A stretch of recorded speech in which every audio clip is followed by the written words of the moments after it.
बिस्मिल्लाहिर्रहमानिर्रहीम। अस्सलाम वालेकुम। आज की इस दिलचस्प, सबक आमूज और तारीखी वाक़ये में खुशामदीद। ये एक तारीखी वाक़या है। उम्मीद है कि ये आपको अच्छा लगेगा और मज़ीद इसी तरह के वाक़यात के हमारे चैनल सब्सक्राइब करना भूलना नहीं। ये वाक़या इंसानी नफ्सियात, साजिश और ईमान की आजमाइश की एक बड़ी मिसाल है। ये कहानी बनी इसराइल के इस वाक़ये को बयान करती है जब उन्होंने एक बड़ी गलती की। ये वो कौम थी जिसने अपनी आंखों से समंदर को फटते देखा था। उन्होंने देखा था कि किस तरह अल्लाह ने उन्हें फ़िरौन के जुल्म से निजात दी। उन्होंने ये भी देखा था कि किस तरह फ़िरौन अपनी फौज के साथ समंदर में डूब गया। इन सब मोजिज़ात के बावजूद उनके दिलों में कमजोरी बाकी थी।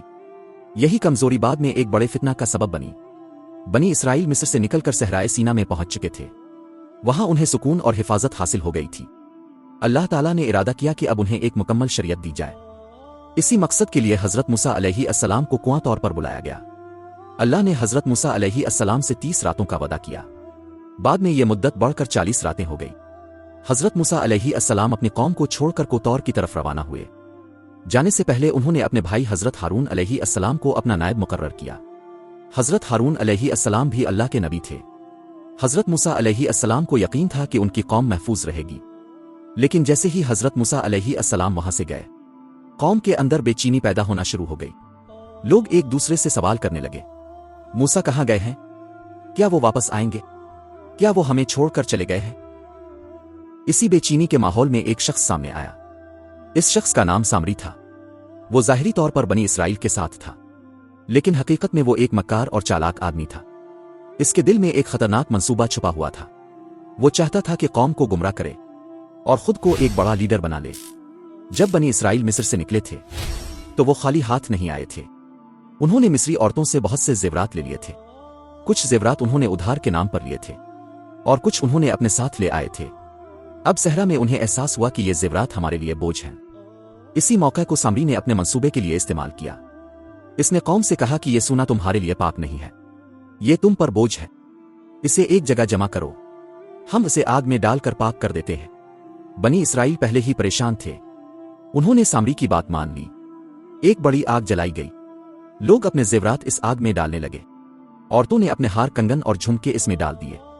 देखते ही देखते सोना पिघलने लगा। लेकिन सामरी सिर्फ सोना नहीं पिघला रहा था, वो एक बड़ा फितना तैयार कर रहा था। इसके पास एक खास चीज मौजूद थी। ये वो मिट्टी थी जो इसने पहले एक मौके पर हासिल की थी, जब फ़िरौन डूब रहा था और हज़रत मूसा अलैहिस्सलाम समंदर पार कर रहे थे। इस वक्त हज़रत जिब्राइल अलैहिस्सलाम भी वहां मौजूद थे। सामरी ने देखा कि जिब्राइल अलैहिस्सलाम के घोड़े के कदम जहां पड़ते हैं, वहां की मिट्टी में अजीब असर पैदा हो जाता है। इसने चालाकी से इस मिट्टी की एक मुट्ठी उठा ली थी। इसे मालूम था कि यह आम मिट्टी नहीं है। यही मिट्टी बाद में इसके फितने का जरिया बनी। अब जब सोना पिघल रहा था, इसने एक बिछड़े का सांचा तैयार किया और इस पिघले हुए सोने को इस सांचे में डाल दिया। फिर इसने चुपके से वो खास मिट्टी भी इसमें शामिल कर दी। जल्द ही एक चमकता हुआ सुनहरी बिछड़ा तैयार हो गया। लेकिन असल हैरत अभी बाकी थी। जब सुनहरी बिछड़ा तैयार हो गया तो सामरी ने इसे लोगों के सामने रखा। लोग इस चमकते हुए बिछड़े को देखकर हैरान रह गए। सूरज की रोशनी इस पर पड़ रही थी, जिससे वो और भी ज्यादा चमक रहा था। लोग उसके गिर्द जमा होने लगे। वो इस अजीब चीज को गौर से देख रहे थे। इसी वक्त सामरी ने अपनी चाल का अगला मरहला शुरू किया। इसने वो खास मिट्टी बिछड़े के अंदर डाल दी। जैसे ही हुआ इसके अंदर से गुजरी, बिछड़े के अंदर से एक आवाज निकलने लगी। वो आवाज बिल्कुल बिछड़े की आवाज जैसी थी। लोगों के लिए ये एक अजीब मंजर था। उन्होंने पहले कभी ऐसा नहीं देखा था। कुछ लोग हैरत में एक दूसरे को देखने लगे। कुछ लोग डर भी गए थे। लेकिन सामरी के चेहरे पर अजीब मुस्कुराहट थी। वो जानता था कि इसकी चाल काम कर रही है।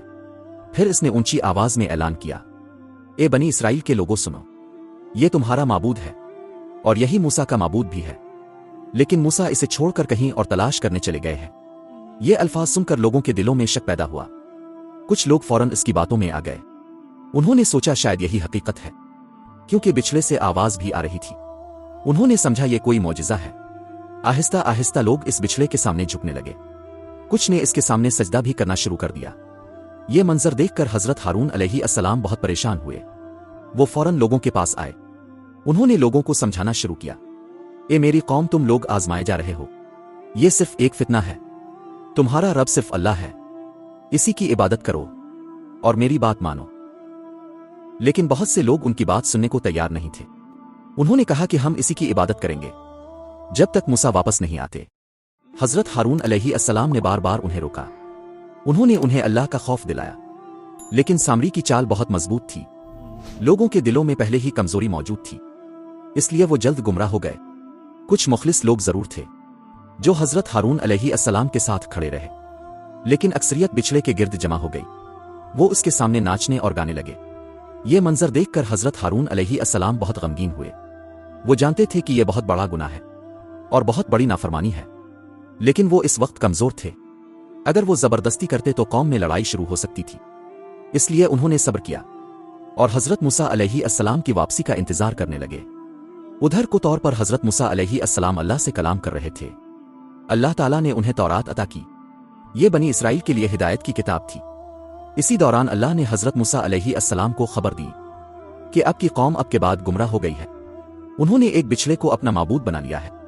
یہ خبر سن کر حضرت موسیٰ علیہ السلام کو شدید غصہ آیا اور انہیں اپنی قوم پر بہت افسوس ہوا۔ وہ فوراً تورات کی تختیاں لے کر واپس روانہ ہوئے۔ ان کے دل میں غصہ بھی تھا اور دکھ بھی تھا۔ انہیں یقین نہیں آ رہا تھا کہ وہ قوم جس نے اتنے معجزے دیکھے وہ اتنی جلدی گمراہ ہو گئی۔ جب وہ اپنی قوم کے قریب پہنچے تو انہیں شور اور آوازیں سنائی دینے لگے۔ لوگ خوشی سے شور مچا رہے تھے، وہ بچھڑے کے گرد جشن منا رہے تھے۔ یہ منظر دیکھ کر حضرت موسیٰ علیہ السلام کا غصہ اور بڑھ گیا اور وہ تیزی سے قوم کی طرف بڑھے۔ جب حضرت موسیٰ علیہ السلام اپنی قوم کے قریب پہنچے تو انہوں نے ایک عجیب اور افسوسناک منظر دیکھا۔ لوگ ایک سنہری بچھڑے کے گرد جمع تھے، وہ اس کے سامنے جھک رہے تھے۔ کچھ لوگ اس کے سامنے سجدہ کر رہے تھے اور کچھ لوگ خوشی میں ناچ رہے تھے۔ یہ سب دیکھ کر حضرت موسیٰ علیہ السلام کو شدید غصہ آیا۔ ان کے دل میں اپنی قوم کے لیے بہت دکھ بھی تھا۔ انہوں نے تورات کی تختیاں اپنے ہاتھ میں پکڑی ہوئی تھیں۔ غصے کی شدت میں انہوں نے وہ تختیاں نیچے رکھ دیں، پھر وہ تیزی سے اپنی قوم کی طرف بڑھے۔ انہوں نے حضرت ہارون علیہ السلام کو بلایا اور سخت لہجے میں ان سے سوال کیا، اے ہارون، تم نے انہیں کیوں نہیں روکا؟ جب تم نے دیکھا کہ یہ لوگ گمراہ ہو رہے ہیں تو تم نے انہیں کیوں نہیں روکا؟ حضرت ہارون علیہ السلام نے عاجزی سے جواب دیا، اے میری ماں کے بیٹے، میری داڑھی اور سر نہ پکڑو۔ مجھے ڈر تھا کہ کہیں بنی اسرائیل آپس میں لڑ نہ پڑیں اور اب یہ نہ کہیں کہ تم نے قوم میں تفرقہ ڈال دیا۔ میں نے انہیں بہت سمجھایا تھا، میں نے انہیں بار بار منع کیا تھا، لیکن وہ میری بات ماننے کو تیار نہیں تھے۔ حضرت موسیٰ علیہ السلام نے جب یہ بات سنی تو ان کا غصہ کچھ کم ہوا۔ پھر انہوں نے اس شخص کو تلاش کیا جس نے یہ فتنہ شروع کیا تھا۔ جلد ہی سامری ان کے سامنے لایا گیا۔ حضرت موسیٰ علیہ السلام نے اس سے پوچھا، اے سامری، یہ تم نے کیا کیا؟ تمہارا مقصد کیا تھا؟ سامری نے جواب دیا، میں نے وہ چیز دیکھی جو لوگوں نے نہیں دیکھی۔ میں نے فرشتے کے قدموں کی مٹی اٹھا لی تھی، پھر میں نے اسے بچھڑے میں ڈال دیا اور میرے دل نے مجھے یہی کرنے کو کہا۔ یہ سن کر حضرت موسیٰ علیہ السلام کو بہت افسوس ہوا۔ انہوں نے فوراً حکم دیا کہ اس سنہری بچھڑے کو تباہ کر دیا جائے۔ لوگوں نے بچھڑے کو پکڑ لیا، پھر اسے آگ میں ڈال دیا گیا۔ سونا پگھلنے لگا، پھر اسے ٹکڑے ٹکڑے کر دیا گیا اور اس کا باریک پاؤڈر بنا دیا گیا۔ بعد میں اسے سمندر میں پھینک دیا گیا تاکہ اس کا کوئی نشان باقی نہ رہے۔ پھر حضرت موسیٰ علیہ السلام نے سامری کو سزا سنائی۔ انہوں نے کہا کہ تمہاری سزا یہ ہے کہ تم لوگوں سے الگ رہو گے اور زندگی بھر یہی کہتے رہو گے کہ کوئی مجھے ہاتھ نہ لگائے، اور آخرت میں بھی تمہیں سخت سزا ملے گی۔ اس کے بعد حضرت موسیٰ علیہ السلام نے اپنی قوم کو نصیحت کی۔ انہوں نے کہا کہ تم نے بہت بڑا گناہ کیا ہے، تم نے اللہ کے سوا ایک اور چیز کی عبادت کی، یہ بہت بڑی نافرمانی ہے، لیکن اگر تم سچے دل سے توبہ کرو تو اللہ تمہیں معاف کر سکتا ہے۔ بنی اسرائیل کو اپنی غلطی کا احساس ہونے لگا، وہ بہت شرمندہ ہوئے۔ انہوں نے اللہ سے معافی مانگی اور دوبارہ اللہ کی عبادت کرنے لگے۔ اس واقعے نے انہیں ایک بڑی تعلیم دی کہ معجزات دیکھنے کے باوجود اگر انسان کا دل کمزور ہو تو وہ آسانی سے گمراہ ہو سکتا ہے۔ اس لیے ایمان کے ساتھ صبر اور ثابت قدمی ضروری ہے۔ یہ واقعہ تاریخ میں ایک بڑی نصیحت کے طور پر باقی رہا اور لوگوں کو ہمیشہ یاد دلاتا رہا کہ اللہ کے سوا کوئی معبود نہیں۔